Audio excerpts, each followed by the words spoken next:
The office lights were dim, humming with the silence of after hours. Fluorescent bulbs flickered overhead as I stepped in, still in my work boots, shoulders stiff from 16 hours on my feet.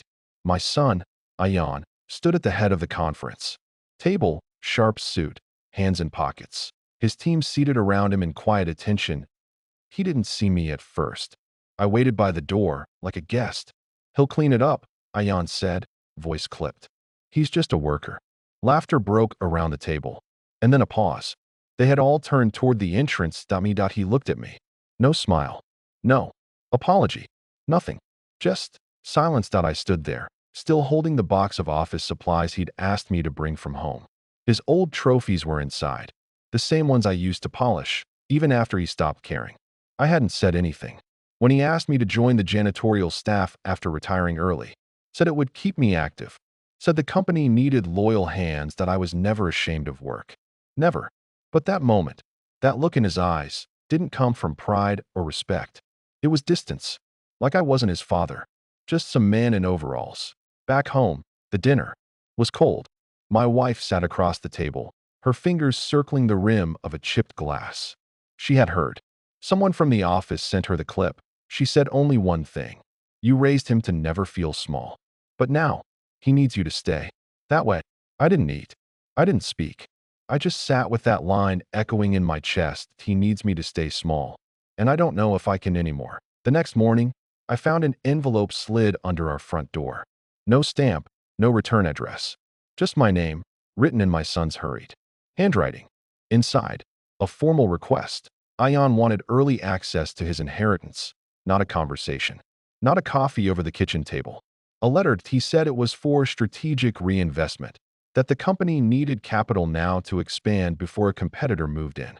He'd even attached charts, bank details, and a line that read, "This is what vision looks like." My wife, Sarah, read the letter in silence, her hands trembling just slightly. She had always protected his image, defended his coldness as stress. But this was something else. "He's not asking," she said quietly. "He's informing." I stared at the fireplace, the same one I'd built with my own hands, brick by brick, during our first winter here. My son never noticed the details, the way I'd shaped each groove to match the pattern in his baby blanket. Later that evening, Ayan came by.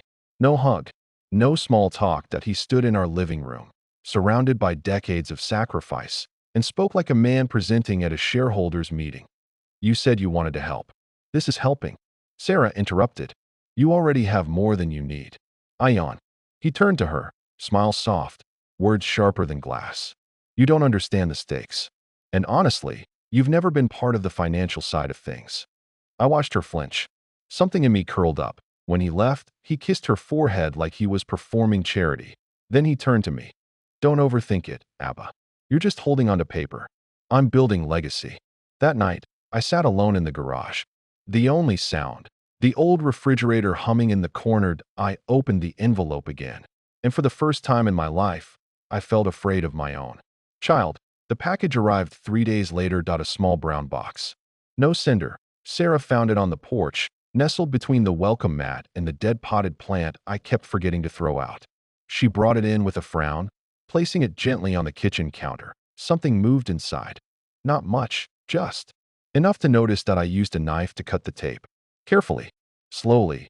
Inside, a silver nameplate. It read, "Ground Supervisor, Imran Siddiqui." My name. A job title. Not father. Not founder.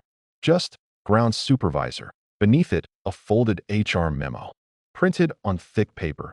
"Effective immediately, Mr. Imran Siddiqui will be formally appointed to a part-time groundskeeping role. His presence on site will be a symbol of our multi-generational work ethic and humility." Signed by Ayan, the same son who once stood on my shoulders at company picnics, clapping when I was given a plaque for Employee of the Year. I showed Sarah. She didn't speak. She just placed a hand on the counter to steady herself. Later that day, a message came through WhatsApp, not from Ayan, but from one of the board members. A kind man, old school, loyal. "Sir, I thought you approved this. I'm sorry. It came from your son's directive. Should we discuss?" I called our family lawyer, a retired friend. He listened to me read the memo, line by line, without a word. Then finally said, Imran, I need you to come in. Alone. Tomorrow. That night. I sat in the study with the box beside me. I ran my fingers over the engraved nameplate again and again, not reading it. Just feeling the cold metal. There was no more room for doubt that my son had stopped seeing me as family. Now, I was just a tool in his branding. The night before the lawyer meeting, I found Sarah in the attic. Dust clung to her sweater.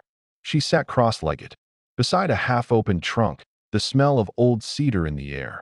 She was holding Ayan's baby shoes, tiny, leather, hand-stitched. I had saved up an entire week's wage to buy them from a market stall in Lahore. Back when we still used coins for milk, she turned them in her hands like they were porcelain. "Do you remember?" she whispered, "when he wouldn't sleep, unless you sang to him?"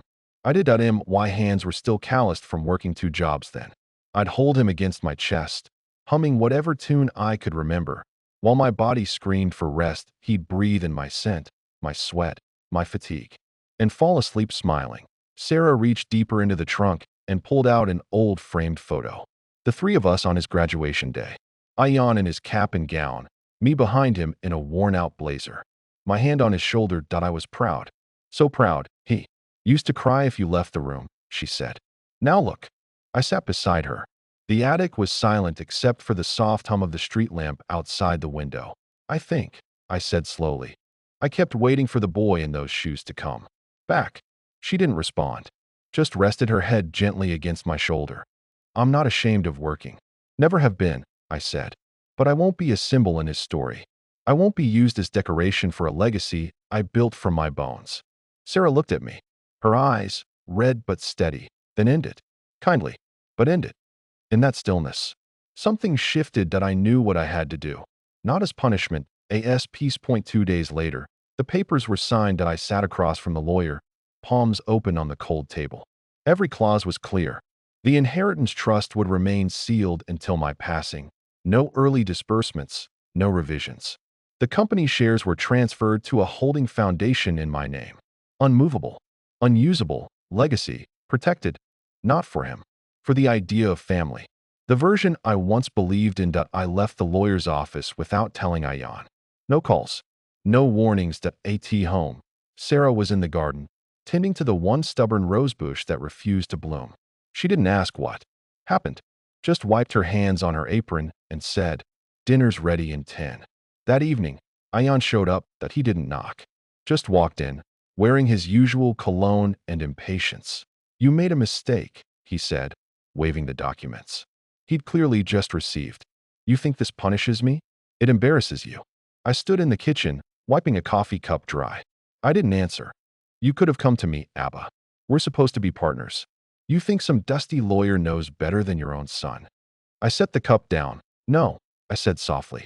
"I think he remembers I'm still your father." He stared at me, unblinking. "You've always been dramatic," he muttered, almost to himself. "Even now, trying to make this some moral lesson." He turned to leave, tossing the envelope onto the counter, his voice fading. "You'll regret this. You always do." The door shut. Sarah came in moments later, drying her hands. "Did he eat?" "No," she nodded. "Good. More for us." We sat down for dinner. Just the two of us. The table felt smaller, quieter, but peaceful. Outside, the wind pushed against the windows, steady, but not violent. For the first time in years, I felt the silence wasn't empty. It was finally mine.